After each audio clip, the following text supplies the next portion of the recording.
నగరానికి ప్రణాళికలు పూర్తి చేసి తీసుకొని వచ్చిన పనులు జరుగుతున్నాయి వేగంగా.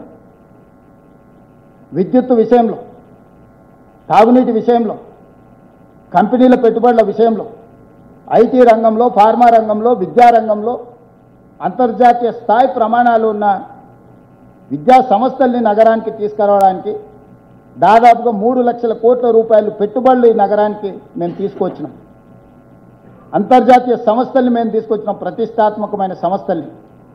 ఎలీ లిలీ ఒక ప్రపంచ స్థాయి సంస్థ, అమెరికన్ ఎయిర్లైన్స్, మెక్డొనాల్డ్స్, ఇలా చెప్పుకుంటూ వెళ్తే 70% జీసీసీ సెంటర్లు నేను వచ్చినాక తీసుకొచ్చిన. డేటా సెంటర్స్ ఈరోజు ప్రపంచంతోనే పోటీ పడేటందుకు ఈరోజు మనం చేస్తున్నాం.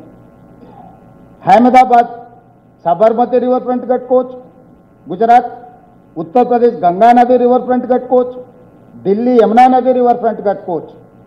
అది అద్భుతమని ప్రపంచం అంతా ప్రచారం చేసుకుంటారు మోడీ, ఆయన తాబేదారు.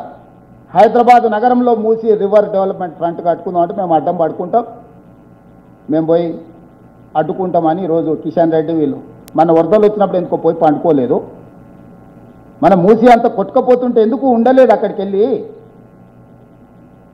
అంటే బీజేపీ పాలిత రాష్ట్రాలలో అభివృద్ధి జరగాలి, తెలంగాణ రాష్ట్రంలో అభివృద్ధిని అడ్డుకోవాలి. ఎందుకంటే ఇక్కడి పెట్టుబడులు గుజరాత్కు తరలిపోవాలి. ఇదే కిషన్ రెడ్డి గారి ప్రణాళిక.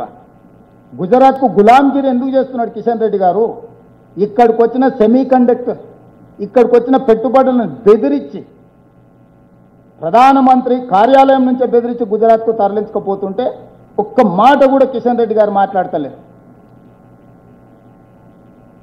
ఈ రాష్ట్రానికి తీరని అన్యాయం కేంద్ర ప్రభుత్వం స్వయంగా ప్రధానమంత్రి కార్యాలయం నుంచే ఒత్తిడి జరుగుతుంది.